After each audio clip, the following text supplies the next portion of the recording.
जय श्री ओम नमः सदेभ्यः। जय श्री ओम नमः सदेभ्यः। ओंकारं बिंदु संयुक्तं नित्यं ध्यायन्ति योगिनः। कामदमो मोक्षदं चैव ओंकाराय नमो नमः। अविदल शब्दगुणोगप्रक्षाले सकलभूतलमलकलङ्का मुनिपासी तीर्था सरस्वती हरितान्द्रता। अज्ञानतिमिरान्धानां ज्ञानाञ्जनशलाकया चक्षुरं ज्ञानितं येन तस्मै श्रीगुरुवे नमः। परम्पराचार्य गुरुवे नमः। मङ्गलं भगवान् वीरो मङ्गलं गौतमो बलि मङ्गलं कुन्दकुन्दार्यो धर्मस्तु मङ्गलम्।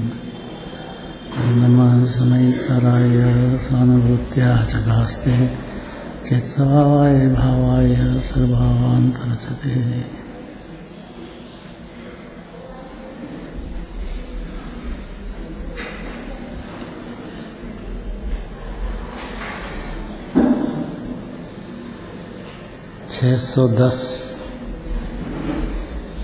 रत्नत्रय ही आत्मा का अखंड स्वरूप है, अखंड रूप है। अर्थात आत्मा देह में विराजमान सम्यक दर्शन ज्ञान चारित्र से बना हुआ कंद है, समुद्र है। सम्यक दर्शन का, सम्यक ज्ञान का, सम्यक चारित्र का दरिया भरा है। देखो पुण्य पाप तो ऊपर ऊपर है, अंदर है ही नहीं। अंदर तो रत्नत्रय का समुद्र है। ऐसी जोरदार गाथा है 610 तो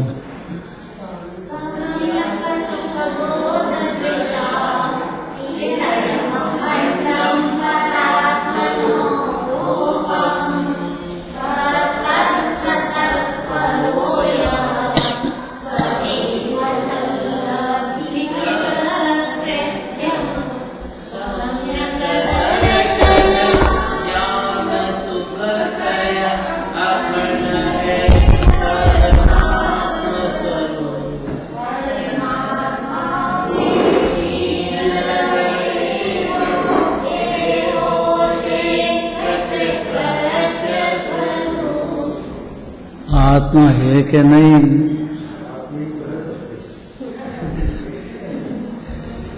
काय का बना हुआ है जीव?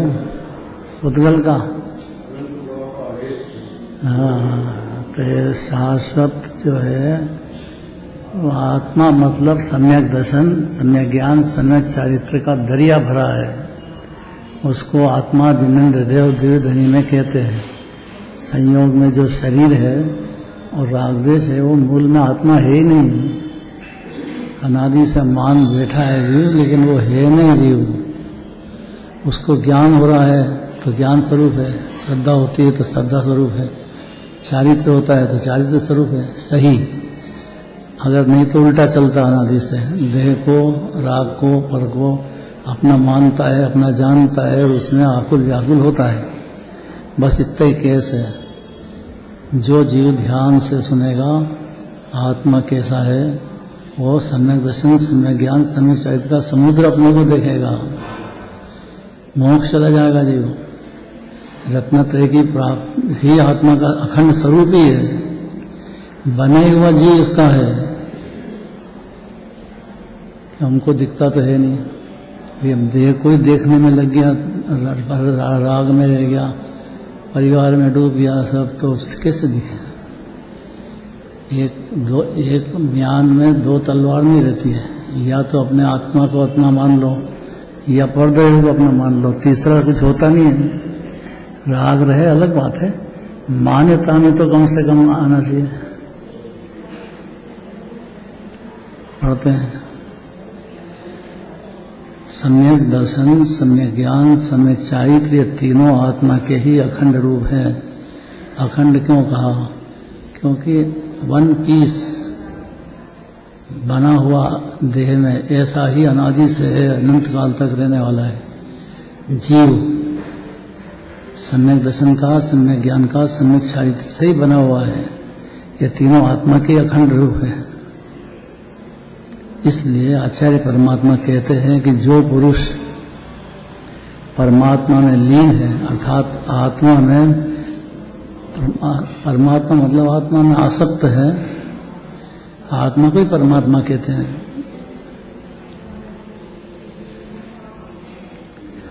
देह जीव नहीं, और कषाय की आकुलताएं चलती है वो भी जीव नहीं। देह अजीव है, जीव नहीं, और आकुलताएं चलती है वो आश्रव तत्व है, जीव तत्व नहीं। आश्रव मने दुखकार घनेरे, जो पुण्य और पाप चलते हैं परिणति में वो दुखकार है, घनेरे दुखकार है। घनेरे क्यों कहा?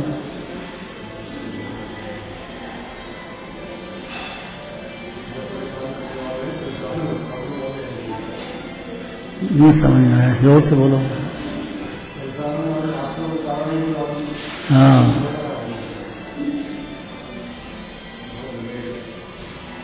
ये जीव है कि नहीं, कोई पदार्थ है कि नहीं जानने देखने वाला? ये आत्मा रत्नत्रय से बना हुआ है पूरा खंड। आज के दिन तो मुनिराज बने हैं, अरनाथ भगवान या अरहनाथ भगवान। कैसा दिन है?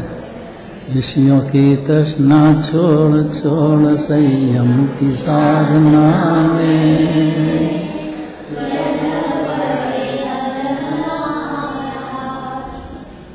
वेश दिगंबर धारण करना, ये पर्याय का वेश है। पर्याय का, शरीर तो शरीर ही है। आत्मा के ध्यान के लिए, आत्मा में स्थिरता के लिए, आत्मा में आनंद का उछाला प्रचुर चलने से अब वो नहीं गृहस्थ में रह सकते हैं। जिस जीव को तीन कषाय के अभाव रूप शांति का जन्म हो जाता है पर्याय में, वो जीव गृहस्थी नहीं रहता है। तीन कषाय का अभाव वाला जीव तो जंगलवासी ही होता है, जंगल में रहते हैं। और रहते जंगल में तो बाहर का क्षेत्र है, अंदर में शुद्ध आत्मा के तल्लीनता में नग्न व्यस्त रहते हैं। थोड़ा सा अंतर है अनंत भगवान में और मुनिराज में। बाकी निश्चय से देखो तो अंदर में तो पूरे थिर, उनकी ताकत प्रमाणित थिर हो ही रहे हैं। अनंत भगवान पूर्ण थिर हो रहे हैं। आज के दिन अरनाथ भगवान बनेंगे नहीं, तब कल्याण का मंगल दिन है।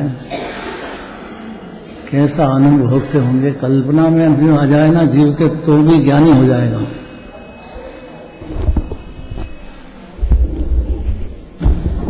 अन्यमति के साधु होते हैं, वे खाते पीते हैं, लड़ी झगड़ा करते हैं, राग देश करते हैं। और कहाँ दिगंबर मुनिराज और कहाँ एक अन्यमति का साधु, फर्क लगता है? क्या फर्क है?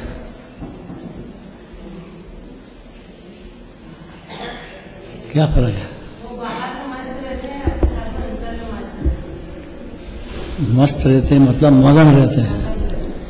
यहाँ सम्यक दर्शन होने पर जीव देह में मगन तो नहीं रहता है, लेकिन देह की आसक्ति अभी चलती है। चौथे गुण स्थान में देह की आसक्ति चलती है, लेकिन देह में मगन रह जाए तो पहले ही गुण स्थान हो जाता है। वो तो यही समझेगा परिवार मेरा है, घरवाली मेरी, पुत्र मेरा, सब बाहर को उसको अपना मान करके और मगन है बिल्कुल। अनादि काल से ये पोजीशन है ऐसा। उसी का नाम मिथ्या दर्शन ज्ञान चरित्र है। वो मानेगा ही दूसरे देव को अपना मानेगा, उसके अंदर अपना जानेगा और उसके तल्लीन है, उसकी अरे देह छूटने वाला है। दिगंबर मुनिराज को पहचानने वाला जीव, जानने वाला जीव अज्ञानी नहीं रहता है। और जैन कुल में जन्मा है और दिगंबर में है, तो दिगंबर मुनिराज का तो मेन चीज ही यहाँ है। मुनिराज को याद करेगा ही करेगा। क्यों? क्योंकि वो आत्मा में मगन है। आत्मा कैसा है कि सम्यक दर्शन, सम्यक ज्ञान, सम्यक चारित्र की खान या उस मय, उसी का बना हुआ जीव, उसको जीव कहते हैं। अशोक जी, किसको? इसका अभेद पूर्ण सब जीव, अज्ञान दशा में भी ऐसा है, ज्ञान दशा में भी ऐसा है। अज्ञान दशा में भले स्त्री पुत्र परिवार को अपना मानता हो, लेकिन जीव तो ऐसा है, जीव है नहीं, देह संयोग।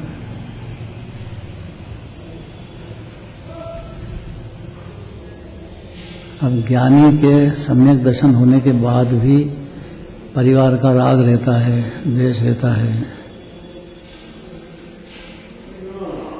फिर उनको ज्ञानी कहना कि नहीं कहना? राग रहने से अज्ञानी नहीं होते हैं, राग में डूब जाने से अज्ञानी होते हैं। क्या कहना चाहते हैं देखो। तो फिर आत्मा कैसा है? देह अपने को नहीं माने तो आत्मा कैसा है कि सम्यक दर्शन का, सम्यक ज्ञान का, सम्यक चारित्र का घनपिंड लाइन यही देखो। सम्यक दर्शन, सम्यक ज्ञान, सम्यक चारित्र, तीनों आत्मा के ही अखंड रूप हैं। ये पर्याय है, द्रव्य है, ऐसा भेद नहीं करना। निर्मल पर्याय और निर्मल पर्याय मैं आत्मा एक ही है। अरे बराबर बोलना बहुत सरल है, बहुत ताकत है इसमें। इसमें जीव को देह के साथ की और देह के साथ की एकत्र बुद्धि टूट जाएगी, अनादि से चली आ रही है।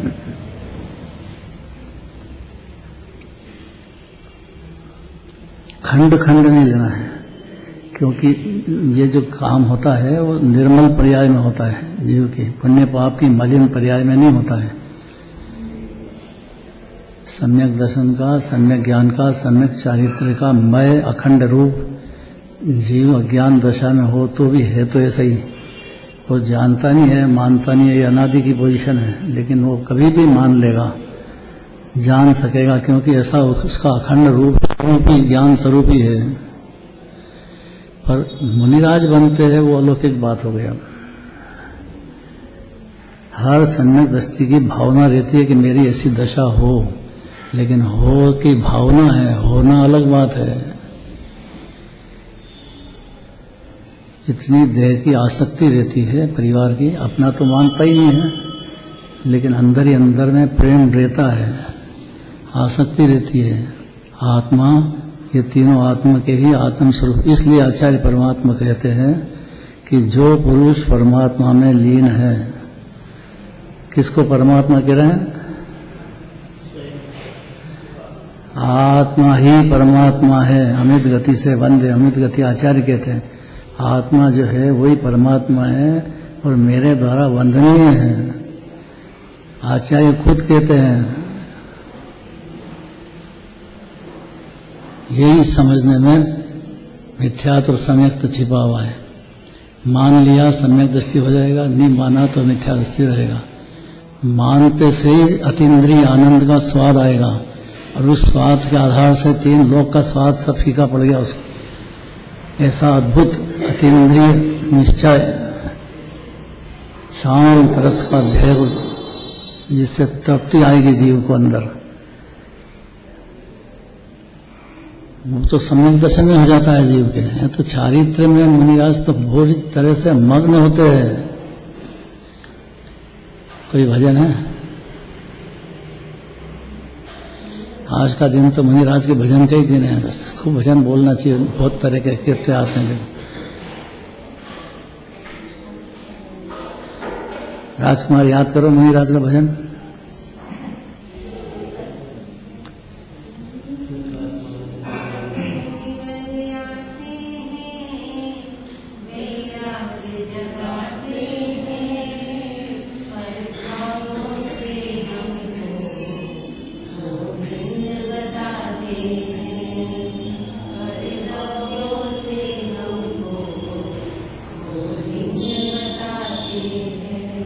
बहुत बढ़िया भजन है, मजा आ जाए जीव करते में। तो पर द्रव्य मन शरीर और बाहर के पदार्थ मेरे नहीं, भिन्न है जीव।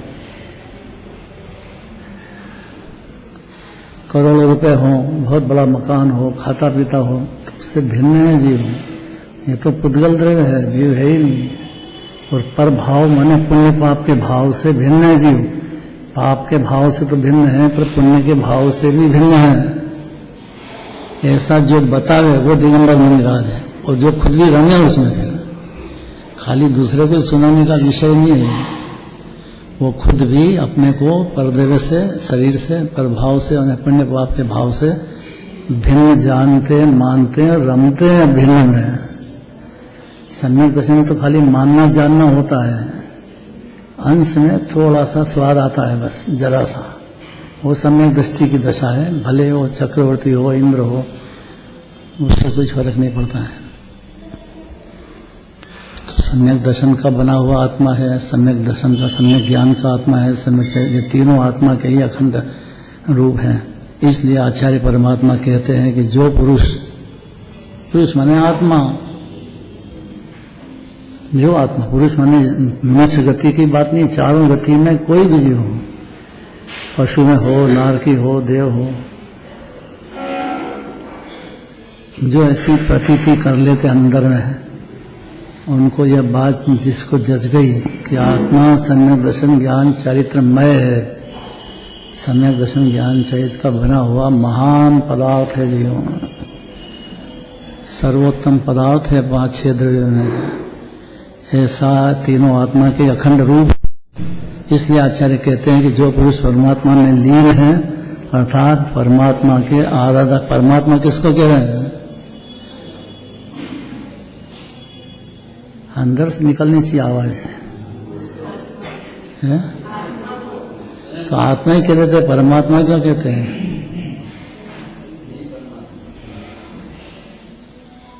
अरे आत्मा है, उसमें सारे जगत के जीव आ गए आत्मा में। परमात्मा किया तो उसमें लीनता का विस्तार से बताना चाहते।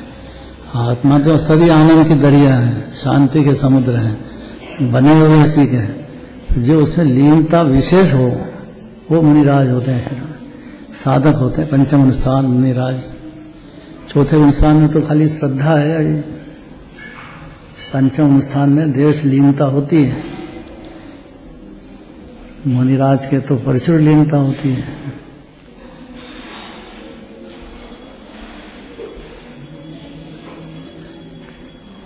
इसलिए आचार्य कहते हैं कि जो पुरुष परमात्मा में लीन है, अर्थात परमात्मा के आराधक हैं। लीन है मतलब उनको विषय कषाय अनादिकाल के ये चल रहा था। अब लीनता ने चौथे पांचवें अनुष्ठान में इतनी लीनता नहीं होती है, लेकिन दिगंबर मुनिराज की तो बात अलौकिक है। चलते फिरते सिद्ध परमात्मा होते हैं वो मुनिराज हैं।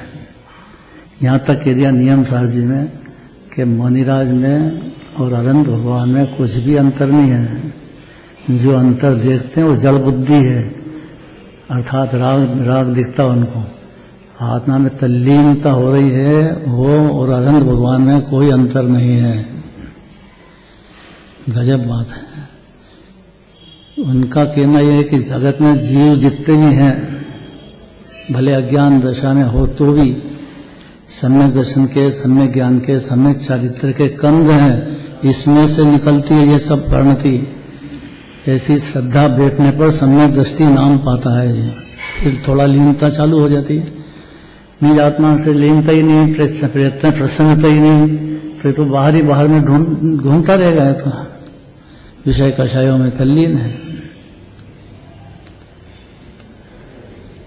अर्थात परमात्मा के आराधक हैं। निश्चय माने शुद्धात्मा के आराधक हैं। शुद्धात्मा की आराधना का मतलब शुद्धोपयोग है, और या नहीं तो फिर शुद्ध परिणति है। दो तो होना चाहिए, दो में से एक भी नहीं रहे तो नहीं चलेगा। क्या कहा? क्या कहा?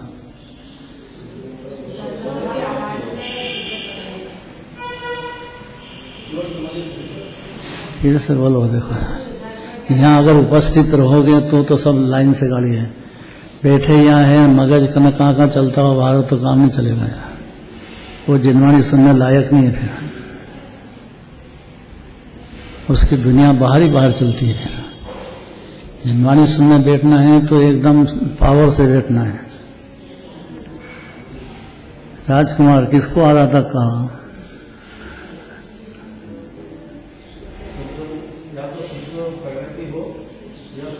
बहुत बढ़िया, बराबर ध्यान से सुन रहा था।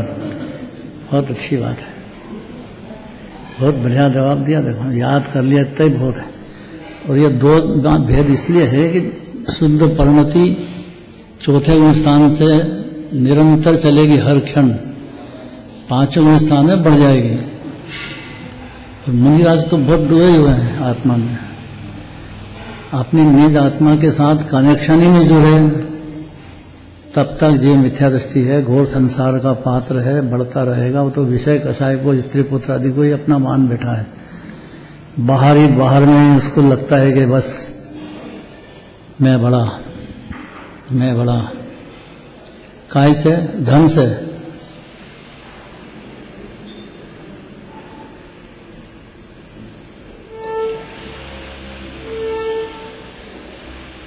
अर्थात परमात्मा के, अर्थात आत्मा के आराधक हैं, उनको सम्यक दर्शनादि की प्राप्ति होती है।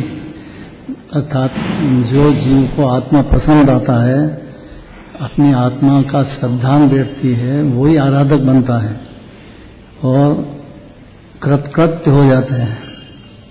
कृतकृत्य हो जाते हैं, कृतकृत्य माने जो करने लायक काम अनादि से नहीं हुआ था वो कर लिया जीव ने।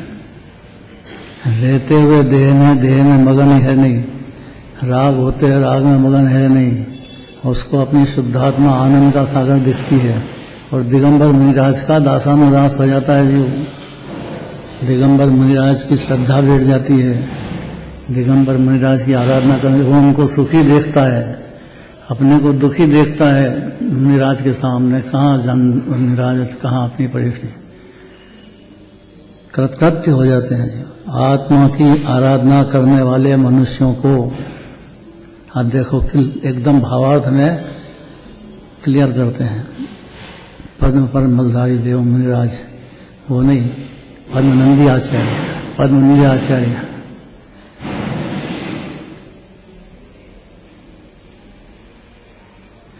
सभी आचार्य एक शरीर के होते हैं, 36 गुण से संयुक्त, 28 मूल गुण, फिर 25 में उपाध्याय परमात्मा, 36 गुण में आचार्य परमात्मा।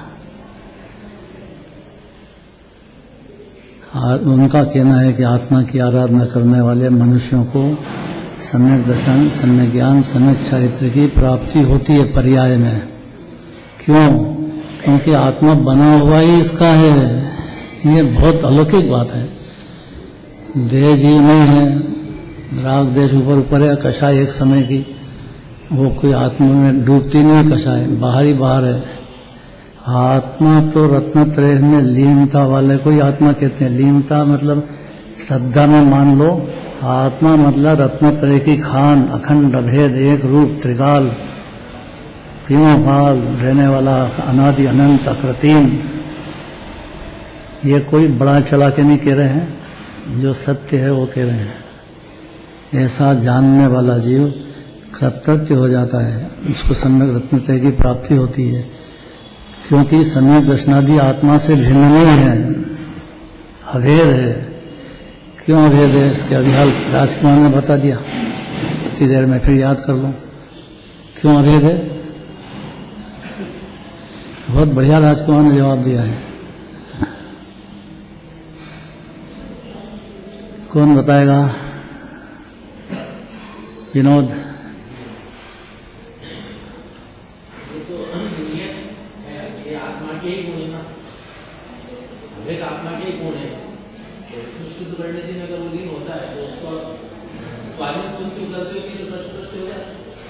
ये प्रश्न दूसरा है, तुम्हारा जवाब दूसरा है। राजकुमार फिर से बता दें।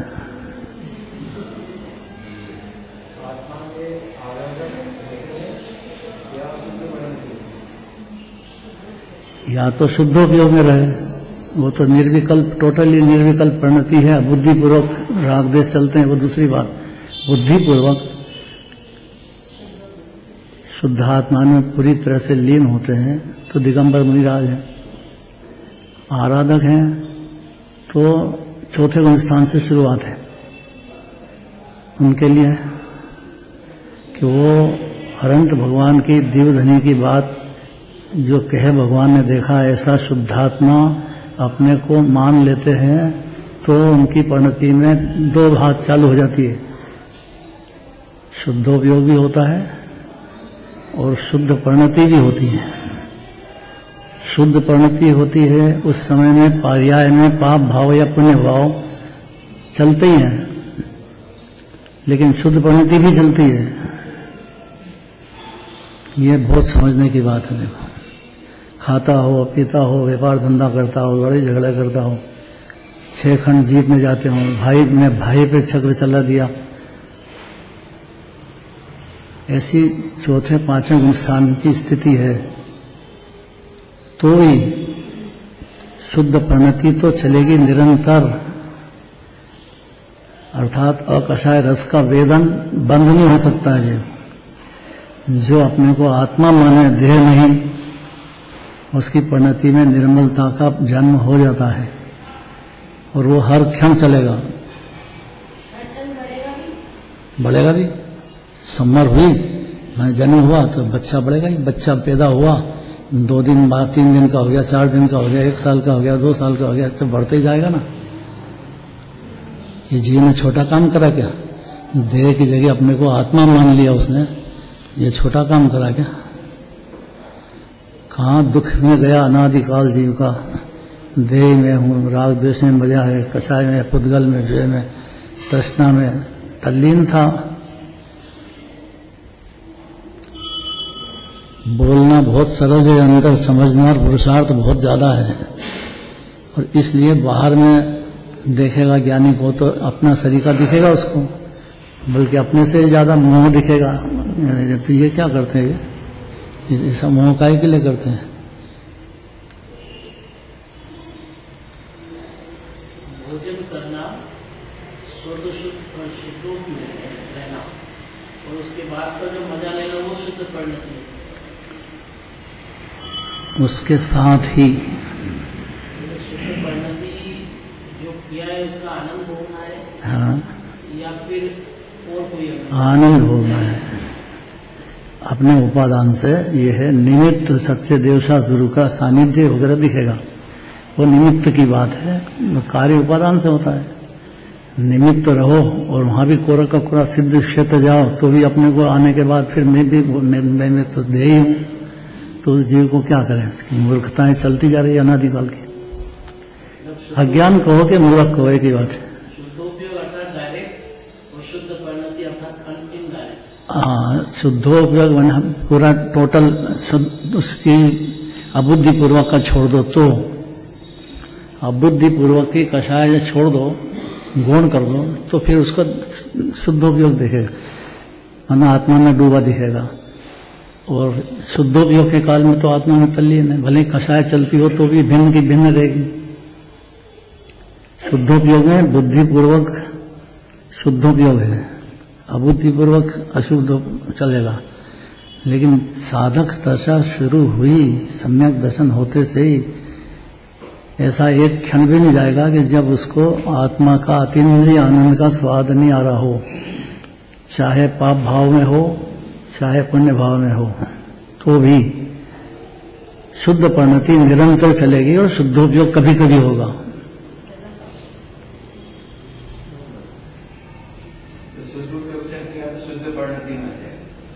शुद्ध परिणति अलग बात है, शुद्धोपयोग अलग बात है। शुद्ध परिणति में बाहर में उसकी भूमिका अनुसार राग देश कषाय क्लेश सब होते हैं। तृष्णा भी होती है, कषाय भी होती है, राग देश होता है। हाँ, ज्ञान धारा को यहाँ शुद्ध परिणति कह रहे हैं। ज्ञान धारा के 2 नाम, शुद्ध परिणति भी और शुद्धोपयोग भी। हर क्षण चारित्र में भी, ज्ञान में भी, ज्ञान में जानेगा, चारित्र में रस भोगेगा, श्रद्धा में मानेगा। 3 काम है, एक ही समय में तीनों काम चलेंगे। एक समय में 4 तत्व चल रहे हैं। प्यार एक समय में 4 तत्व एक साथ चल रहे हैं। चल रहे हैं ना। देखो, अजीव तत्व तो संयोग में है, आश्रवण ये दूसरा, शुद्ध परिणति, शुद्धोपयोग। ये शुद्धोपयोग कभी कभी, शुद्ध परिणति निरंतर। जो नाम माता पिता ने रख दिया, अब वो नाम हमेशा चलेगा कि नहीं? कि मेरा नाम तो टंटू विंटू न का क्या दुनिया भर के नए नए नाम रखते हैं, और वो घर के नाम है, वो कॉलेज में स्कूल में थोड़ी लिखाएगा वो नाम। होते ना, हर एक के घर में 2-3 नाम अलग अलग होते हैं, और वो जवाब देता उससे, उस नाम से, और खुश भी होता है।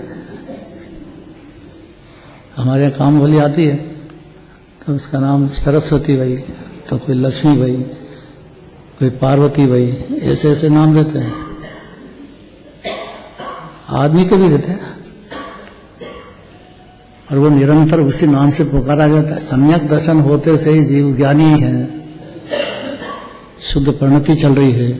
एक क्षण ऐसा नहीं हो सकता कोई भी ज्ञानी हो कि उसको शुद्ध परिणति नहीं चलती हो, और शुद्धोपयोग भी कभी कभी होता है। पंचम स्थान में बहुत जल्दी होता है, ज्यादा होता है, जल्दी होता है। 2 कषाय का भाव हो गया ना, मुनिराज के प्रचुर होता है। बाकी चाल वही है, और श्रद्धा में प्रतीति में तो रत्नत्रय का समुद्र ही मानेगा, चौथे गुण स्थान वाले हों कि मुनिराज हों।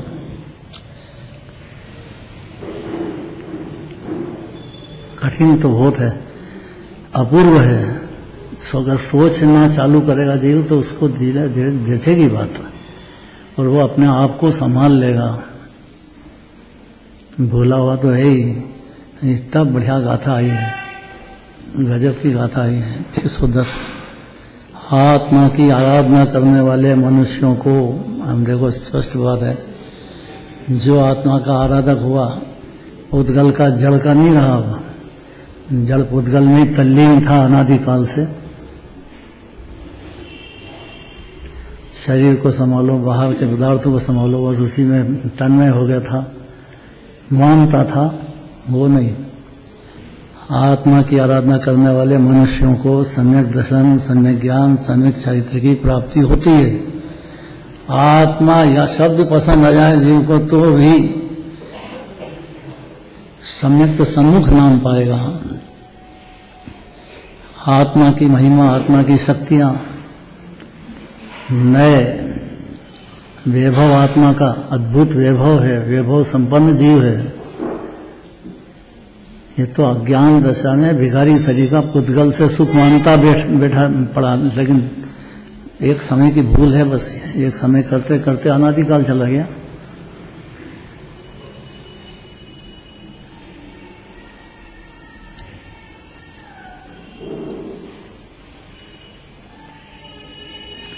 और रत्नत्रय की आराधना हुई कि कृतकृत्य हो जाता है जीव, अंदर में मानो मोक्ष ही हो गया मेरे को, ऐसी स्थिति हो जाएगी उसको सम्यक दर्शन पे ही मुक्त अनुभव करेगा जीव।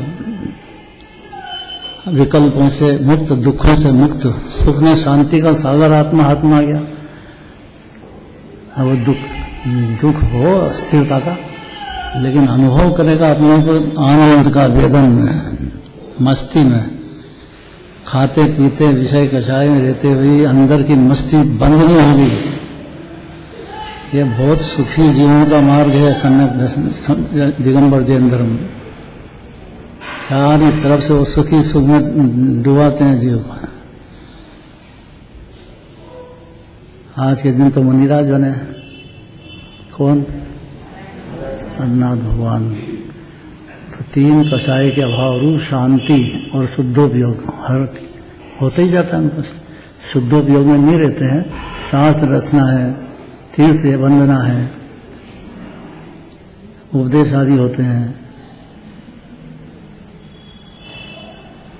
ऐसा होते तो है उनकी परिणति में, लेकिन उस समय भी 3 कषाय के अभाव रूप शांति निरंतर शुद्ध परिणति चलती जाती है। मुनिराज माने महासुखी, सिर्फ अपनी आत्मा से ही, क्योंकि सुख ने शांति का खजाना जीव है। तो आत्मा की जो जीव का आराधना शुरू हो गई, आराधना मतलब साधना, आत्मा मतलब आराधना मतलब हर क्षण जिसको भान होता है मैं आत्मा हूं, ऐसा भान होता है, उस जीव को सम्यक दर्शन, सम्यक ज्ञान, सम्यक चारित्र की प्राप्ति होती है।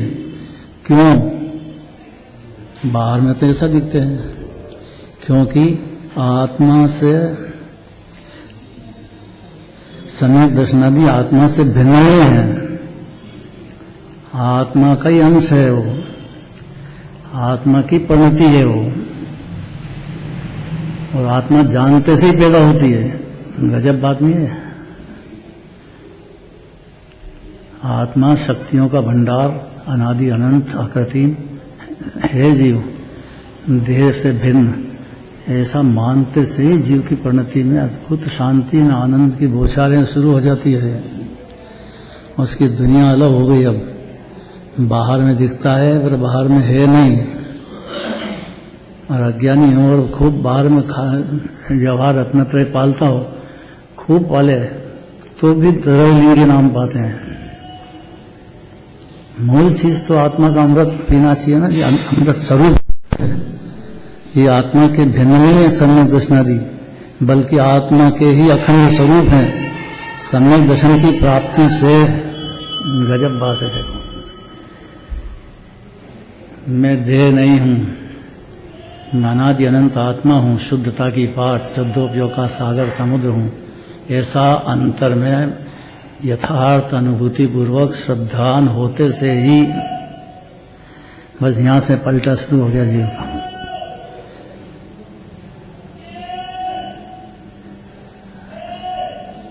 अखंड स्वरूप है। सम्यक दर्शनादि की प्राप्ति से वे मनुष्य कृतकृत्य हो जाते हैं, अर्थात अब आपको करने लायक क्या काम रहा संसार में, कि वे संसार में कोई भी कार्य शेष नहीं रहता है।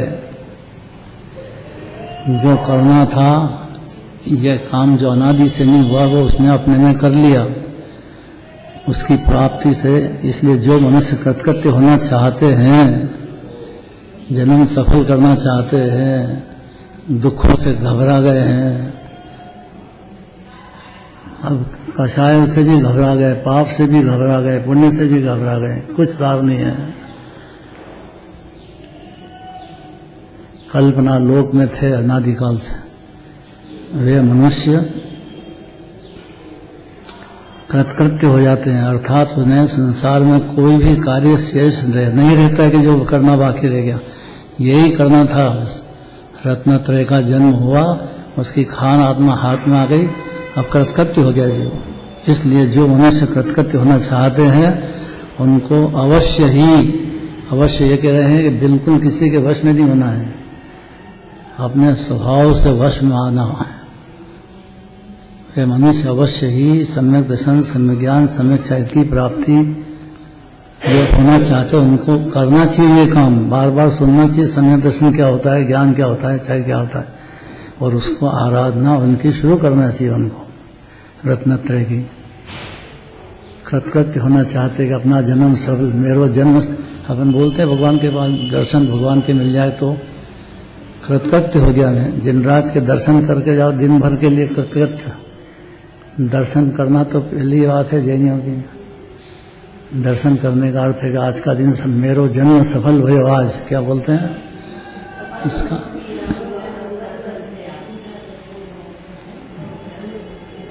क्या बोले,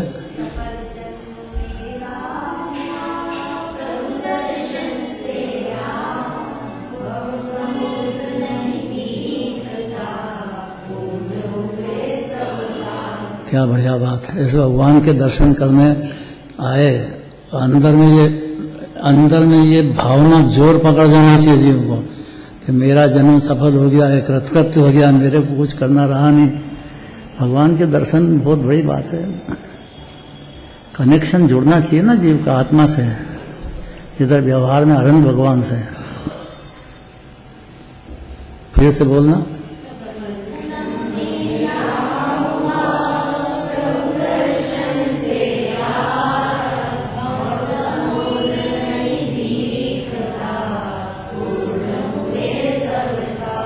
कहाँ भाव समुद्र था, भाव समुद्र बने डूबे जाओ कहाँ के कहाँ क्या, कभी कीड़ा मकोड़ा बने, कभी देव गति में चला जाए, कभी मनुष्य में हो जाए, कभी पशु में चला जाए, कभी नरक में चला जाए, ऐसे कर चले जन्म मरण करता करता अनंत काल हो गया जी। प्रभु दर्शन मतलब जिनेंद्र भगवान के दर्शन व्यवहार से और निश्चय से निज आत्मा का दर्शन, खुद को खुद में अपने ज्ञान की पर्याय में ज्ञान समुद्र आत्मा से कनेक्शन जुड़ गया और निश्चय दर्शन हो गए भगवान के। और इधर देखो तो जिनेंद्र देव अन्यमति का बिल्कुल नहीं, श्वेतांबर तक के भी नहीं, सिर्फ दिगंबर प्रतिमा होना, जो आसाग्र दृष्टि में स्वरूप में लीनता वाली मुद्रा, देखते से ही जीव को पावर चढ़ जाए, शुद्ध आत्मा का आनंद का कृत्य अनुभव करे, अमृत रस पान चालू हो जाए उसकी पर्याय में, शांत रस का। जो कृत्य होना चाहते हैं उन्हीं को अवश्य ही सम्यक दर्शन ज्ञान चैत्य की प्राप्ति करना चाहिए। अच्छे से जाए रत्नत्रय का स्वरूप क्या है, होता क्या है सम्यक दर्शन, सम्यक ज्ञान, सम्यक चारित्र। ये होता क्या है, ये अगली गाथा है 611। यह चलेगा अब कल, टाइम ही हो गया, देखो इतनी जल्दी टाइम हो जाता है। आज तो बैठे और इतनी देर में तो टाइम पूरा हो गया।